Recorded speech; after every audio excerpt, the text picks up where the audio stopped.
I really hope we get to talk about Flamigo, but it's not going to be a lead, at least for Yuma. All right, Yuma will be leading the Incineroar and the Blood Moon Ursaluna, while Victor goes straight for the Rain mode. So no Whimsicott and the leads for Kinugawa, and no Torkoal in the back because it's not on the team, means that Victor does have control of the weather here.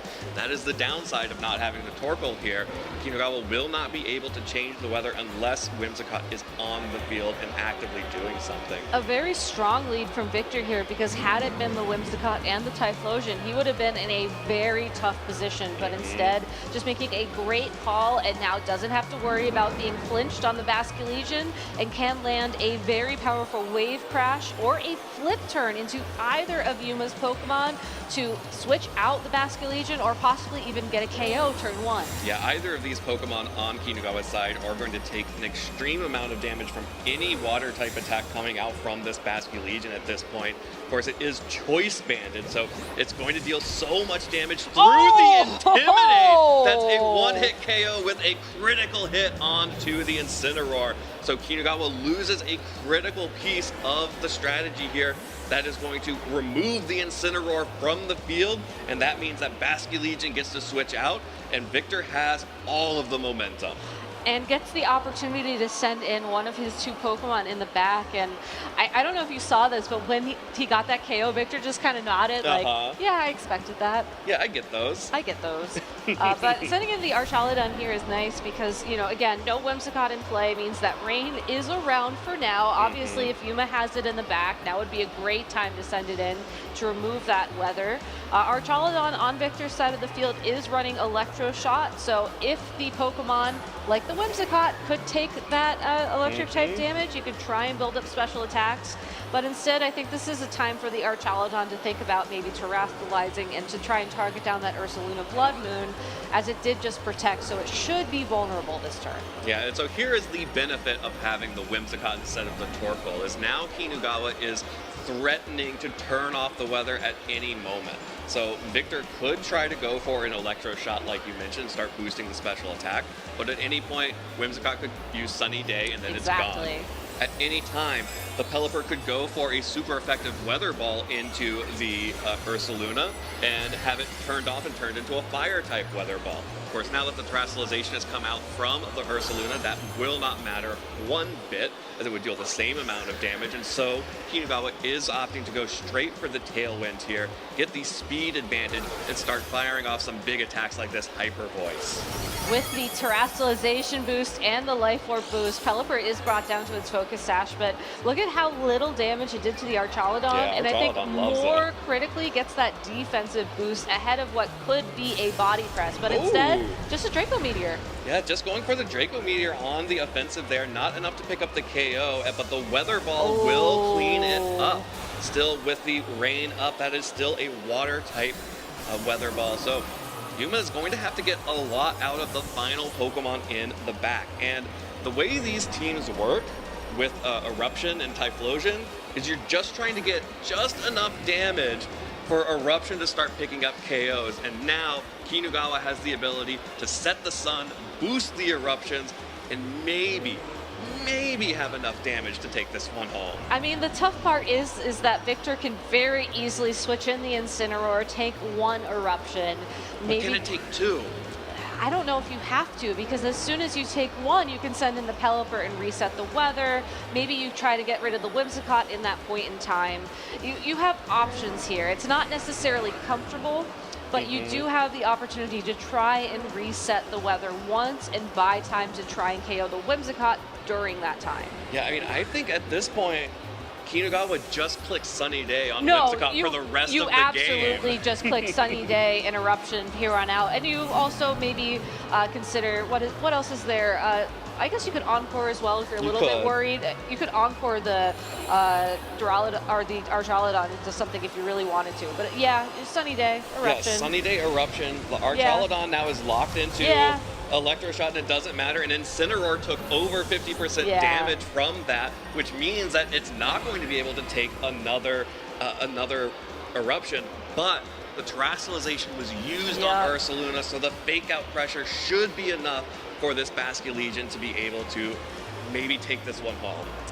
Maybe. It's still going to Maybe. be a little bit close here. I do the want Aqua Jet is big too. Yeah, I do want to commend Yuma on the fact that he's kind of run this team in reverse. I think a lot of times people will lead their Sunny Day, their Torkoal, alongside of their Typhlosion to get the terrestrialization, the sun, like immediately out on the field. But Yuma's reversed that. He's kept this in the back for when hopefully the counters were gone. Yeah. And we'll see how that works out.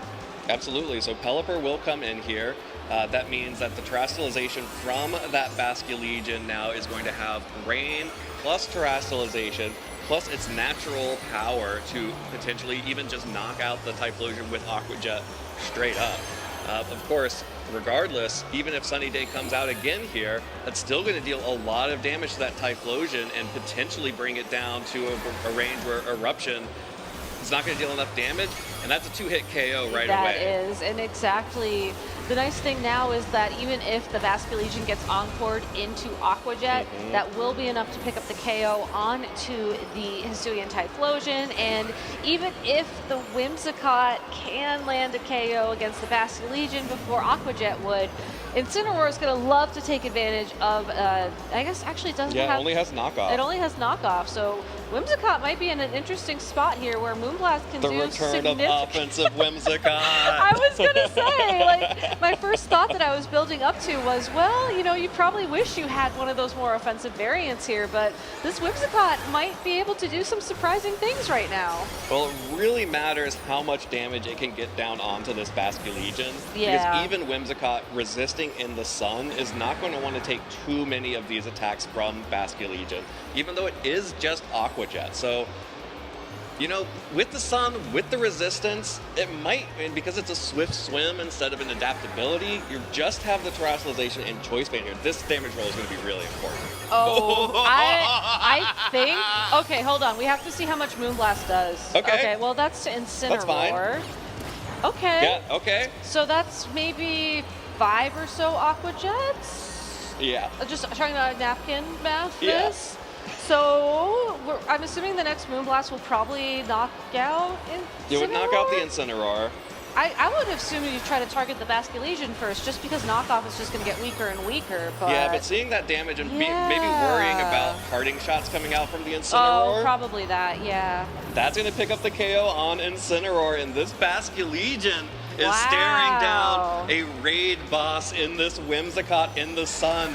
Aqua Jet is just not doing a lot of damage. It one-hit KO'd on a flip turn into the Incineroar, but it cannot break this Whimsicott that is going to need 2 more, and Sun has faded here. So we are in a position where I think a critical hit could open up the opportunity for this Basculegion to take the game. But still, what an incredibly close game for Victor and Yuma. Coming down to the wire here, Whimsicott showcasing just why it is our distribution Pokemon for the weekend.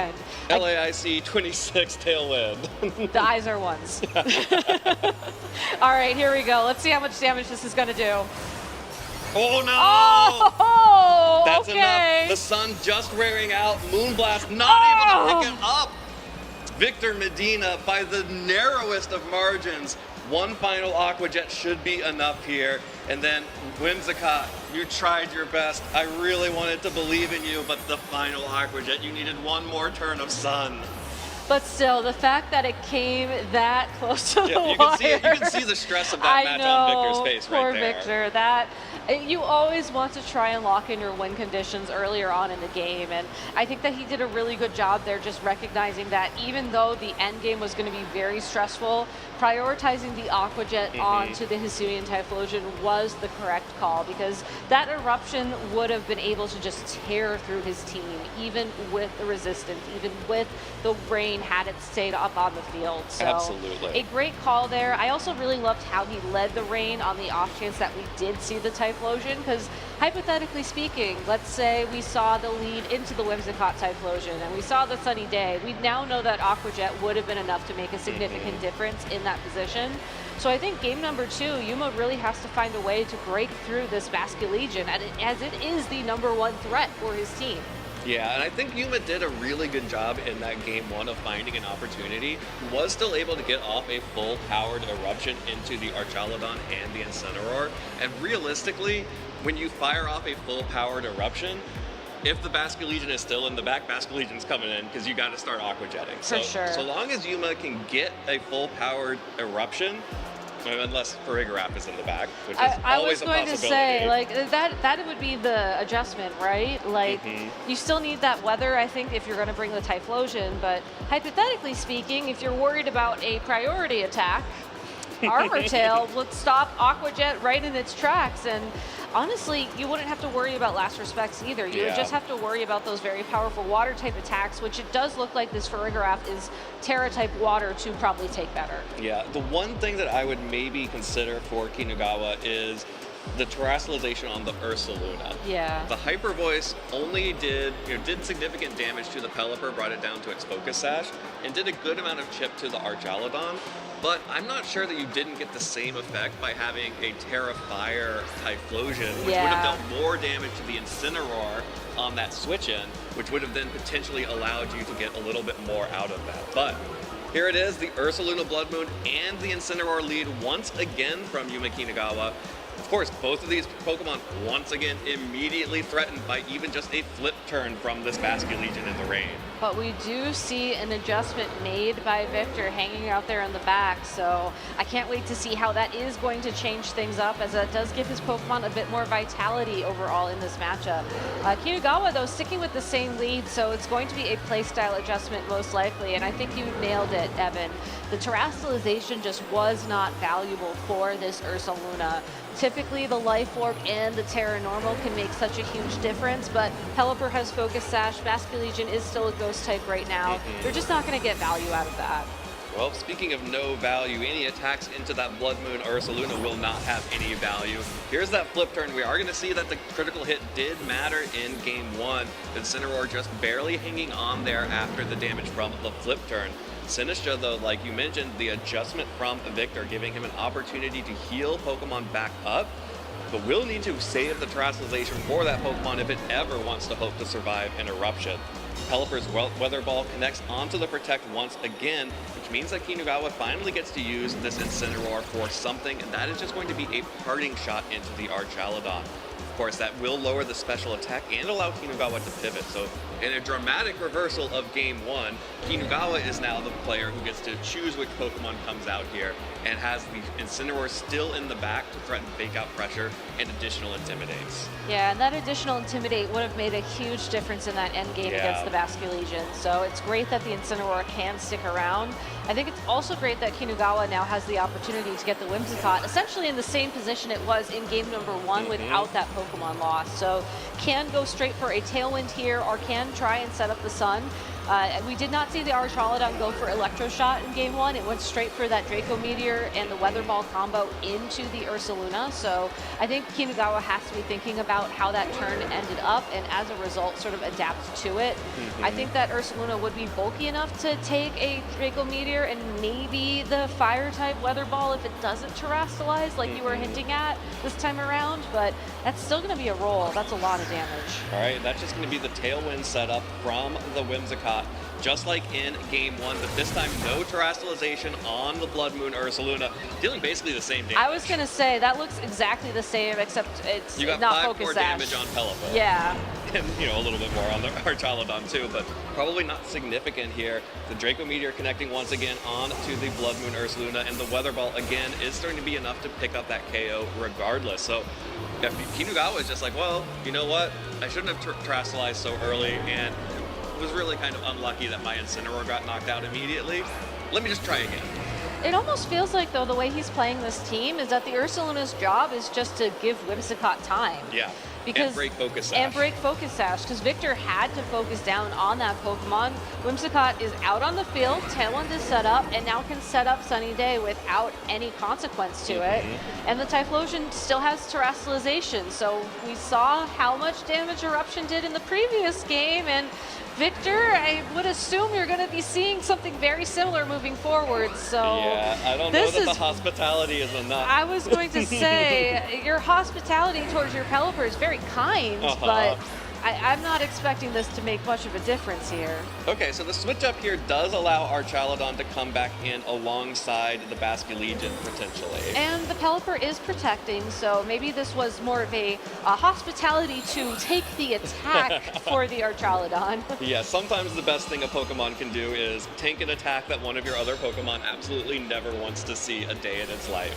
And Kinugawa also preserving the Terrestrialization again for another turn. So I think playing this a little bit more conservatively than we saw in game number 1, which makes a lot of sense. I don't think he needed the Terrestrialization in that previous turn. We saw the damage from game number 1. You can save it for when you absolutely need it. We also know that the Incineroar is going to be Terra Water, so that could come into play later on, especially if we do see this Basculegion lock into Aqua Jet once again. Yeah, and we saw that that's dealt a little bit over 50% damage, which will make the Eruption significantly weaker coming out from the Typhlosion. But Kinugawa will just be switching in the Incineroar to try and get a little bit more health for that Typhlosion. Here is the big difference from game 1. There was no Intimidate that went down onto Basculegion here. And also, the Archaludon was protected before, but is not protected anymore, which means it is definitely taking this full power, this half power eruption instead of a full power eruption from Typhlosion. I do wonder, though, if this is the turn where we're going to see both trainers terrestrialize. So we will have the Aqua Jet connect, but we're also going to have the Terra-Fire boost on that Typhlosion as well. Yeah, so really big call here to see how much damage that this Archaludon will take from this sort of mid-range eruption instead of the full power that it took in game 1, and how big of a difference the Intimidate and Terrestrialization will make for the Typhlosion. There it is. You know, I was curious that this is gonna, oh, that's such a significant difference. Oh, that's still really good damage coming out from this Typhlosion. That's gonna connect onto both of these Pokemon. Archaludon just barely hangs on, 9 hit points, but oh, and now with the Archaludon not going down here, Pelipper can switch in and get more damage onto the Basculegion. But that does open up an opportunity for Typhlosion to switch out. It does, but the Incineroar as well can go for a fake out this turn and flinch the Legion now that it's no longer a ghost type. Kinugawa has this game wide open. Yeah, all of the options are available for Kinugawa, and Victor is kind of just trying to catch up here, but it is a really tense moment here because it really feels like this is on a razor's edge. The damage of this eruption is going to be so big. Pelipper will get knocked out, but can Basculegion survive? And it does with 13 hit points. It is still up on the field, and that means that Archaludon gets to switch in for free here. Typhlosion has to switch out, or else it will be knocked out by this Aqua Jet in the rain. And this could all come down to Babiri Berry. It's still such a close margin, though, as right now the Aqua Jet should pick up the KO on the Typhlosion if it connects. But if the Incineroar is going to be allowed to attack this turn, it could pick up a KO on one of these Pokemon, and that should be enough to turn the tide. Oh, Incineroar is retreating, not the Typhlosion. That means that this Whimsicott will be replaced for the Incineroar. Typhlosion will stay out on the field and be vulnerable to this Aqua Jet. It connects onto the Typhlosion, picks up the KO. Basculegion is like, not again. No more eruptions for the rest of the game. I need you back in the Pokeball. That means that this Whimsicott is now vulnerable to an attack from the Archaludon. The Electro Shot coming in. And now Kinugawa is going to be able to bring in the Incineroar once again, set up Sunny Day once again, and potentially start encoring the Archaludon into a 2-turn Electro Shot here. I think what you actually do is you go for fake out into the Basculegion. Oh, right. Archaludon's at 9 hit points. And then you can just go for the Moonblast into the Archaludon and just outspeed. Like, just get this win. Yeah. you could try to go for Encore, but don't. Just get this win, Whimsicott. just lock it in, Whimsicott. You're offensive now. You can do this. That's the fake out, picking up the KO onto Basculegion, and the Archaludon tanks 2 eruptions all game, but is not going to be able to tank this Moonblast from the Whimsicott as Yuma Kinugawa is forcing a game 3. And wow, this is a really exciting matchup because every turn feels like it's the deciding moment of the game. And if any one of these players is able to like actually grab hold of the momentum, it feels like it could be a romp one way or the other. And Kinugawa was just comfortable sticking with the same game plan. I think calling out the fact that it was that critical hit and the terrestrialization that made all the difference in game number 1. The fact that Incineroar was not KO'd by that initial flip turn, and the fact that the Ursaluna did not terrestrialize and still essentially got the same value out of that Hyper Voice was enough to tip the scales in his favor. Now, it did come down to the wire, and I'm sure that Victor probably could have, you know, maybe played a little bit different to make it even closer than what we saw.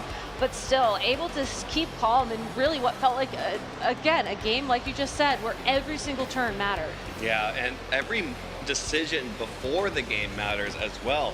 I don't know that I was sold on that Sinistcha, especially as it just came in as a sacrifice. If the Incineroar had been around this time around, would have probably been able to tank that eruption a little bit better and had a few more options there in the end game, especially after the terrestrialization, which would mean you can now fake out the Typhlosion and Aqua Jet it. If I had to guess, I think Victor was hoping that the flip turn maybe would have gotten that Incineroar a little bit closer and or regardless for the KO, because then your Sinistcha is a bit more comfortable. You can align it with the Archaludon instead of, you know, instead of it.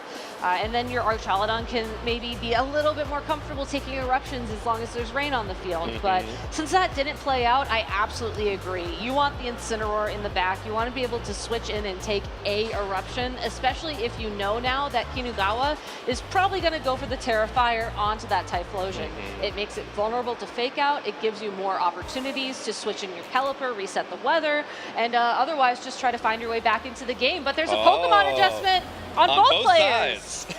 Basculegion and Incineroar are the leads for Victor, and this time Yuma Kinugawa is going for the Whimsicott alongside the Ursaluna. So protecting the Incineroar said, okay, I showed I could beat you with that without the critical hit. I don't think you're going to let me do it again. Let's try a different mode here. Maybe I just go for Tailwind and start blowing things up with this Ursaluna immediately. But what's really interesting, though, is that this Whimsicott isn't holding Covert Cloak like most do, and because of that, it is going to be vulnerable to Fake Out. Absolutely. So Victor still does have the opportunity now to stop that Tailwind for a turn, outspeed the Ursaluna Blood Moon, and then, you know, maybe land a flip turn if Kinugawa doesn't go for Protect. Well, instead, the Whimsicott will retreat, does not want to take damage from or get flinched by the Fake Out or use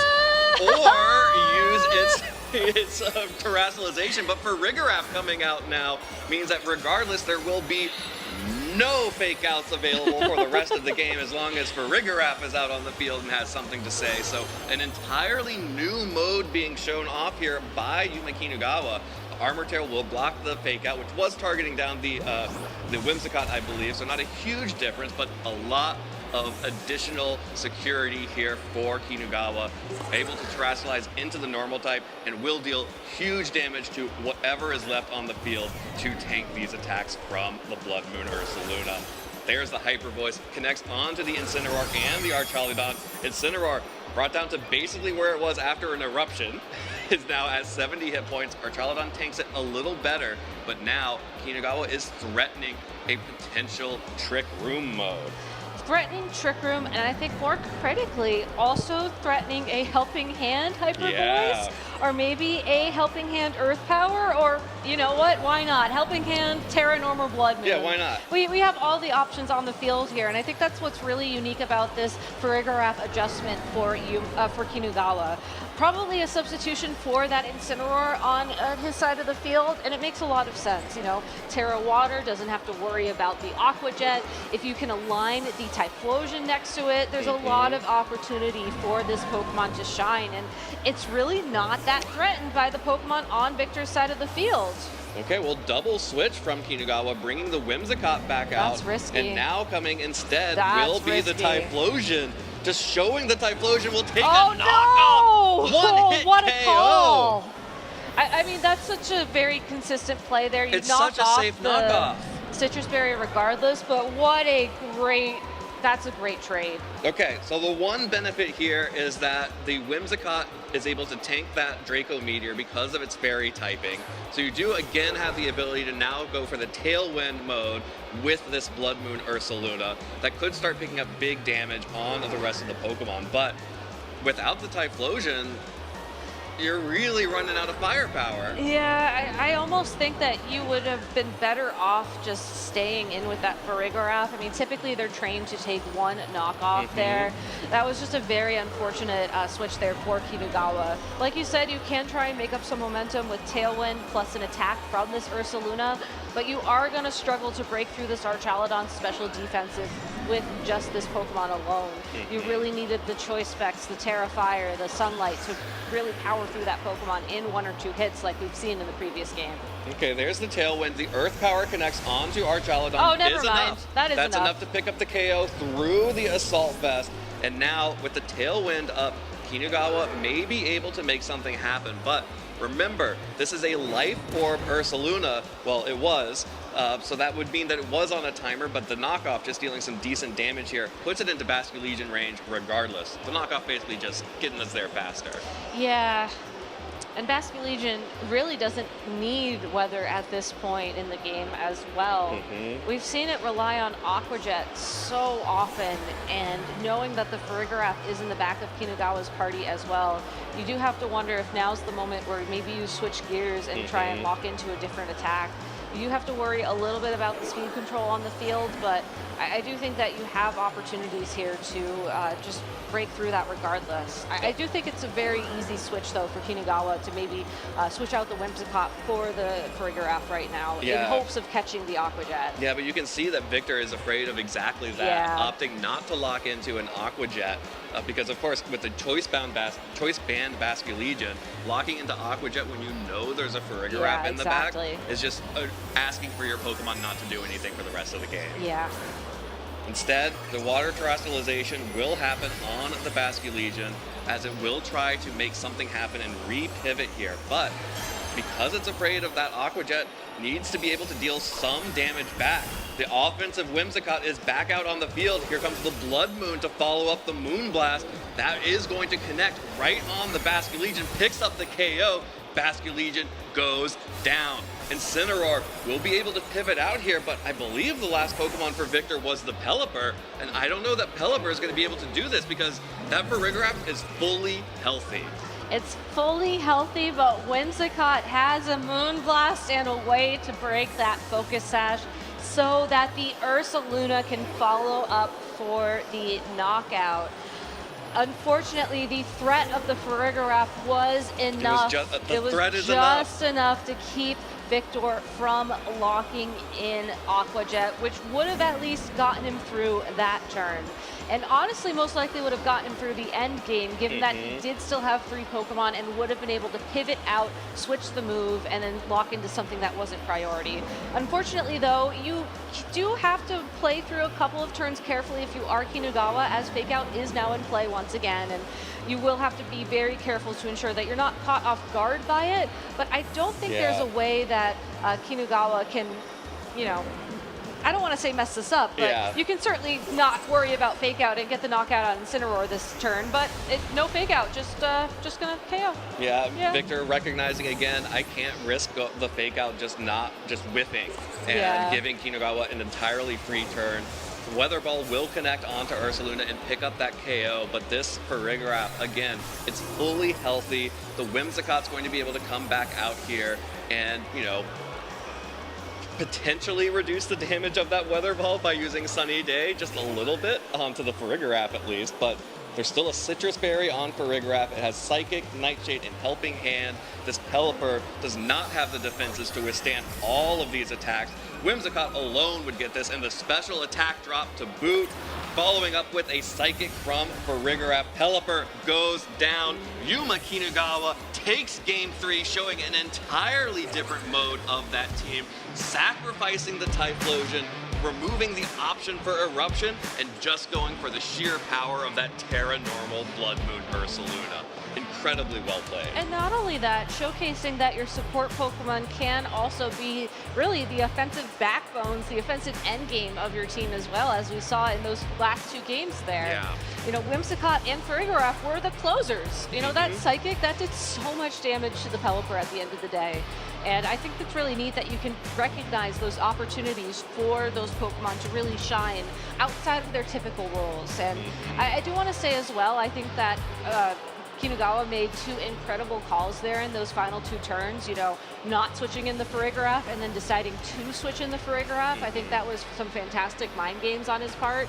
And Victor just, unfortunately, you know, made the 50-50 wrong each time. Yeah, and the unfortunate thing about going up against Kinugawa's team here is that if Typhlosion goes down, then the Ursaluna can pick up the slack. We saw the Typhlosion pick up the slack from the Ursaluna in both games 1 and 2, and then we got to see the reverse of it here in game 3.